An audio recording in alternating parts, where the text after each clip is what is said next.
I like cityscapes, so I just paint cityscapes all day long. But I want to get out and do more and do this different thing. Can you talk a little bit about that? Because I feel like, Yeah, well, yeah, it's true. I mean, there's the painter character, but the main protagonist of the story is the young woman who's a musician, hmm, right? Part of what the story is about. I have several themes that I'm weaving together here, but that it's not really that different. Visual art and the music or the dance or any of the arts. I mean, they're all of them are more precarious than ever in the United States now, here in the getting into the middle of the 21st century. And then there's you know, the definition of success. I think each artist has to define what success means for themselves. You can't go by the agreed, societal definition. That's agreed. not a very healthy path to take. Um, but yeah, and as you mentioned earlier, it's definitely a process learning how to incorporate the art and the creativity into your daily life, whether or not you're making a living at it. I mean, making money from it so that you could pay off the landlord every 4 weeks and pay the utilities and buy a little food. That's a whole other art form.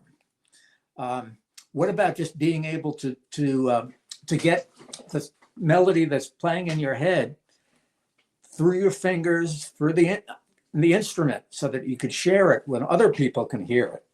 That's the main thing. I mean, that's the first challenge. Trying to get people to then give you money for it, that's a whole other challenge.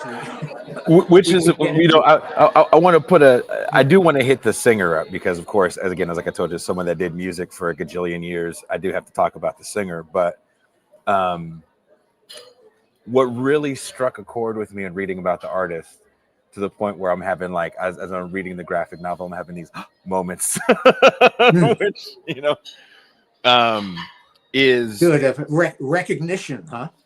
Certain things where it seemed familiar or close to home. a lot of it hits a little close to home, even though I Yeah. never spent that kind of time in New York. Of course, I played New York a million times. I just I never wanted to make the LA or New York move. It could be Um, any big city, really. that's Naked how I City. look at It's based in New it. York, Manhattan, where I was born and raised. But New York is just the archetypal city. It could be any. It could be Chicago. It could almost be Mexico City or London or wherever. Johannesburg, Manila, Beijing. The All these 21st century cities are becoming indistinguishable. The that's very architecture true. starts to all look the same after a That's how while. I feel. The last tour I did in 2019, or yeah, across all North America, Canada, and the U.S., and then we Hmm. did Brazil. Brazil still Hmm. had some things. We're playing like in these little bitty favela towns in Brazil, but Yeah, other that's than right. like that kind of stuff, I Hmm. agree with you wholeheartedly. Every major city in the United States, North America for the most part, looks exactly. All the lofts look the same. All the downtown areas look the same. But in that, there's still a life in some of these places. Like New York, to me, still has a personality. I think San Hmm. Francisco still Yeah, that's has true. a personality that, to me, is just that is a San Francisco thing, regardless of the gentrification. And your artist is tired of drawing the same cityscapes, and he wants to draw these nude models and sells for a while. But it's the painting that he does of an actual person washing a Hmm. window that resonates with people. Tell us a little bit about that. Well, it was very spontaneous, wasn't it? He was making this transition between landscapes, nudes. He contains multitudes, right? And then a guy comes passing by his window with a squeegee, cleaning each window systematically, going down, starting at the top floor and moving his way down like they do in the big city. And he really quickly just paints a canvas of the figure in the window, the window washer, really quick, like 2 or 3 minutes, and it's done. And he doesn't really think much of it.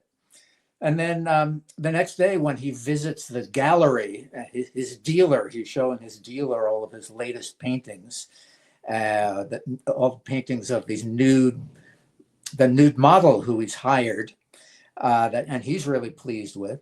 And the dealer thinks, okay, all right, naked ladies, good. What's not to like about naked ladies? Okay, they always sell, but what else? What else you got? What else you got there, Rembrandt? And he says, well, there's this. And he shows him this spontaneous painting he did of the guy cleaning the window. And the dealer's eyes pop out. He's really, for some reason, he's really excited about this. Maybe the style or the spontaneity of the paint strokes really excites the dealer. And he seems way more interested in this painting of a guy holding a squeegee than any of the naked lady paintings he's being shown.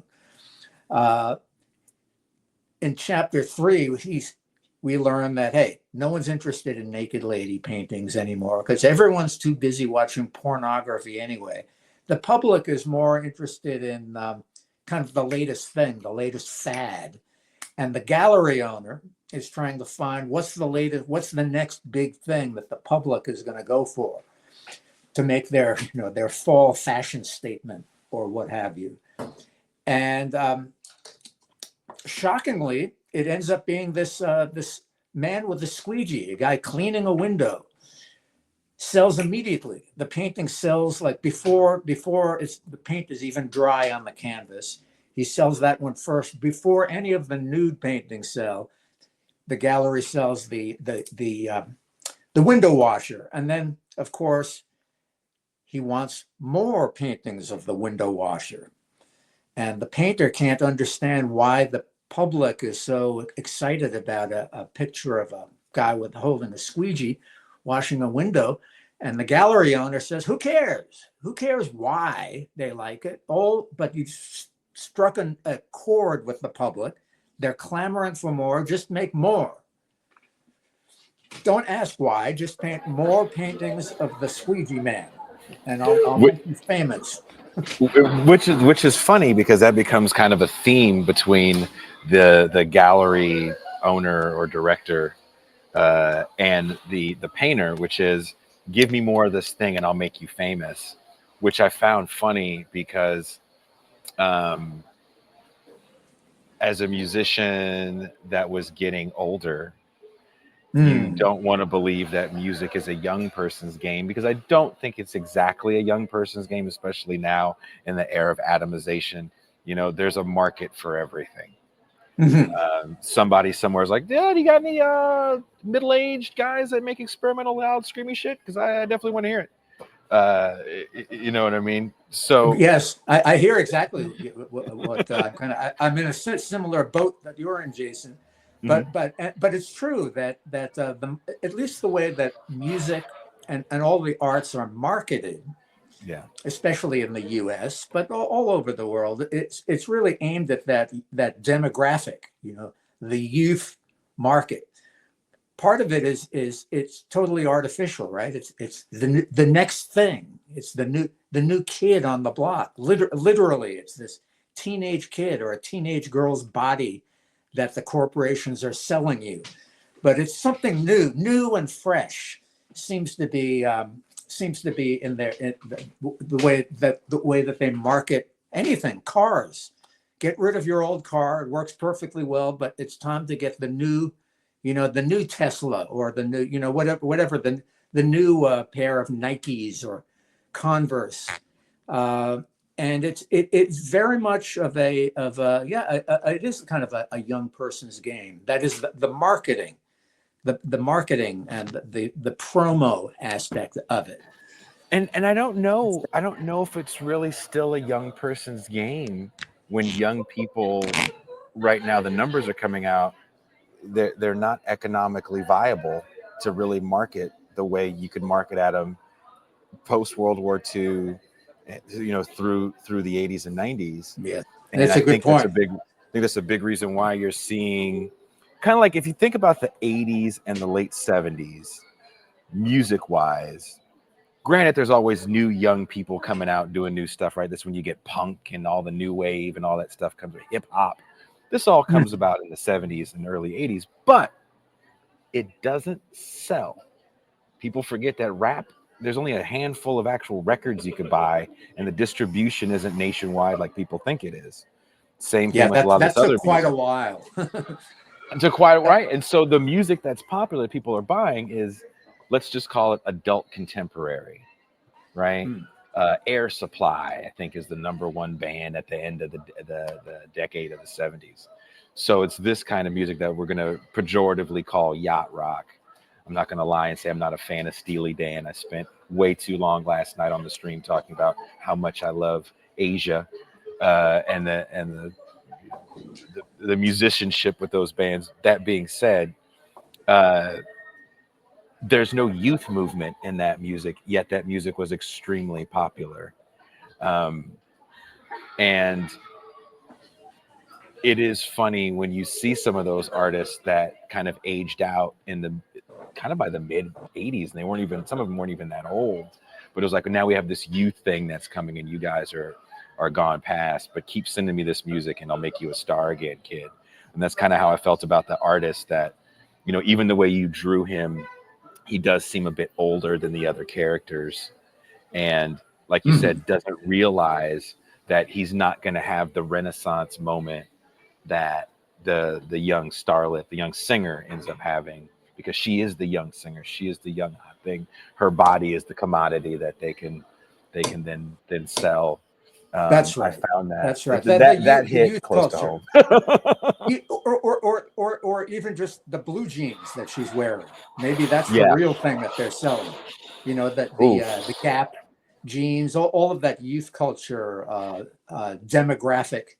I noticed you. I'm sure you noticed this independently, but the word hipster in the last couple of decades has taken on a whole different meaning than when we were growing up.